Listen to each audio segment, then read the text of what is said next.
Hello everyone, welcome to our channel. So recently हमने की Mumbai to Gir road trip through ferry from Hazira to Ghogha. Ferry वाला vlog अब checkout कर लेना, वो अभी अपलोड हो चुका है। तो फेरी से घोगा लैंड करके हम गिर की दूरी कुछ 2-3 घंटे की रह गई थी। फाइनली रोते हंसते गाते हम पहुंच गए गिर। अगले दिन सुबह प्लान थी हमारी गिर सफारी। गिर सफारी करने के लिए आपको गिर सदन जाना पड़ता है। तो सुबह 6 बजे हम निकल गए थे गिर सदन की तरफ। यह है गिर सदन।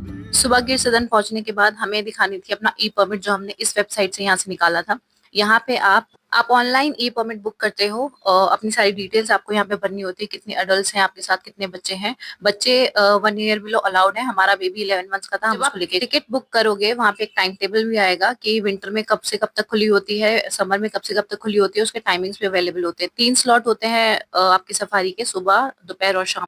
आप अपनी कन्वीनियंस के हिसाब से ये स्लॉट चूज कर सकते हैं, बुक कर सकते हैं। वेबसाइट पे ही डिटेल प्राइसिंग भी अवेलेबल है कि अगर आप 4 सीटर लेते हो तो उसका क्या प्राइस है, 6 सीटर कार लेते हो तो उसका क्या प्राइस है, 8 सीटर लेते हो तो उसका क्या प्राइस। यहाँ पे आपको गाइड चार्जेस भी दिखेंगे। अगर आपको गाइड चाहिए तो उसकी प्राइसेस क्या है, नेचुरलिस्ट चाहिए उसके क्या prices. 4 seater Gypsy, 6 seater Gypsy और 8 सीटर जिप्सी के भी प्राइसेस मेंशन है। सो ये डिटेल्ड आपको सब मिलती है। परमिट निकालने के बाद आप आते हो सिंह सदन। सिंह सदन में पार्किंग अवेलेबल है अगर आप अपने प्राइवेट व्हीकल से आ रहे हो तो। उसके बाद जाना होता है आपको ई टिकट काउंटर पे, जहाँ पे आप अपना ई टिकट दिखाते हो।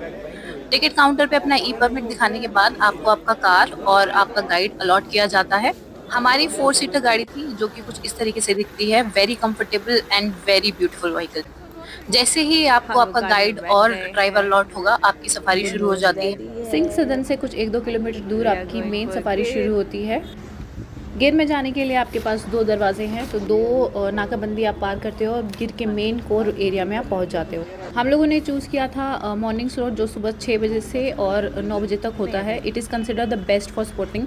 तो अगर आप अभी प्लान कर रहे हो तो सुबह वाला ही स्पॉट आप चूज़ करें। और बेस्ट टाइम है गिर जाने का समर टाइम। यहाँ पे सबसे ज़्यादा चांसेस होते हैं आपको लायन दिखे या बाकी आपको वाइल्ड लाइफ दिखे। तो अगर आप प्लान करें हो तो समर में टिल में इट्स वेरी गुड टाइम। यहाँ से पहला नाका हमारा शुरू हो जाता है। यहाँ से कोर गिर एरिया आपका शुरू हो गया है और यहीं से हमने शुरू की अपनी बहुत सारी वाइल्ड लाइफ देखना। जैसे कि हमने देखे डियर, यहाँ पे पिकॉक थे और बहुत सारी चीज़ें थी। सबसे ज़्यादा एंजॉय किया हमारे 11 मंथ ओल्ड बेबी ने। इसके लिए एक लाइफ टाइम एक्सपीरियंस बन गया, इसके साथ साथ हमारा भी बन गया।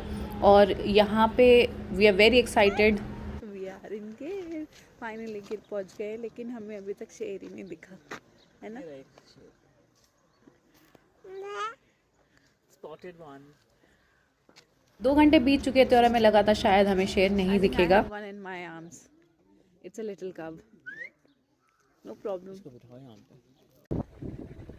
यहाँ पे हमें लगा था, हमारी होप्स बिल्कुल डाउन हो चुकी थी कि शायद अब शेर नहीं दिखेगा, क्योंकि ऑलमोस्ट सन निकल चुका था और गाइड ने भी बोला कि अब बहुत कम चांसेस हैं कि दिखेगा। यहाँ पे इस बच्चे को देखो, इस बच्चे को सिर्फ आप एक स्टीयरिंग व्हील दे दो और एक गाड़ी दे दो, ये किसी को भी अपना दोस्त बना सकता है। यहाँ तक ये बच्चा बहुत खुश था। इसके बाद जो इस बच्चे ने रोना शुरू किया है कि आसपास की सारी वाइल्ड लाइफ डर गई थी। आगे चल के कुछ दूरी पे हमने एक स्पॉट किया, बहुत ही खूबसूरत हिरन का झुंड। खूबसूरत हिरन को देख के ही मेरी बात बन गई थी कि मुझे लगा था कि अगर अब लायन ना भी दिखे तो चलेगा। इतने सुंदर जानवर हैं, इतने सुंदर जानवर हैं गिर में कि आपका दिन बन जाता है। थोड़ा सा आगे चल के कोर एरिया में एक छोटा सा पॉन्ड है जहाँ पे आप क्रोकोडाइल एक्चुअली में स्पॉट कर सकते हो। हमने भी एक क्रोकोडाइल स्पॉट किया। अगर आपको वीडियो में दिखे तो वो बहुत दूरी पे छोटा सा दिख रहा है। इधर ये क्रोकोडाइल है। अब हमें लगा था क्रोकोडाइल देख लिया, डियर देख लिया, अब लायन ना भी दिखे तो चलेगा। लेकिन मुझे लगता है कि भगवान के कोई और ही प्लान्स थे। यहाँ मैं अपनी होप बिल्कुल गिव अप कर चुकी हूँ कि अब हमें बिल्कुल कुछ नहीं दिखने वाला है। अब हम सीधा घर जाएंगे। 9 ऑलरेडी बज चुके थे, हमारा टाइम अप हो चुका था। मैं खुश थी कि चलो ना दिखे कुछ भी तो हमने बहुत सारी अलग वनस्पति देख ली, वाइल्ड लाइफ देख ली, चलेगा। I was happy for this. लेकिन सडनली कुछ हुआ, कुछ बदलाव हुए और हमने देखा the lion, the king. He appeared from nowhere, अब सीधा हमारे व्हीकल के सामने। और इतना खूबसूरत मैजेस्टिक एनिमल मैंने अपनी ज़िंदगी में नहीं देखा। जो कहते हैं ना शेर जंगल का राजा है, वो एक्चुअली में है। इसको देखो ये। और यहाँ पे मैं बोलना चाहूँगी कि अगर मुझे इस एक्सपीरियंस के लिए दोबारा कोई भेजे ना, मैं दोबारा जाऊँगी। गिर is such a beautiful place कि आप जितना जाओ उतना कम है। इस ब्यूटी को देखने के लिए आप जितना जाओ उतना कम है। He is so powerful and majestic कि मेरा तो दिल बन गया यार गिर में। अगर आपको डिटेल आइटनरी चाहिए गिर की तो प्लीज़ मुझे कमेंट करें। Thank you for watching, like share and subscribe and follow me on Instagram. Bye bye.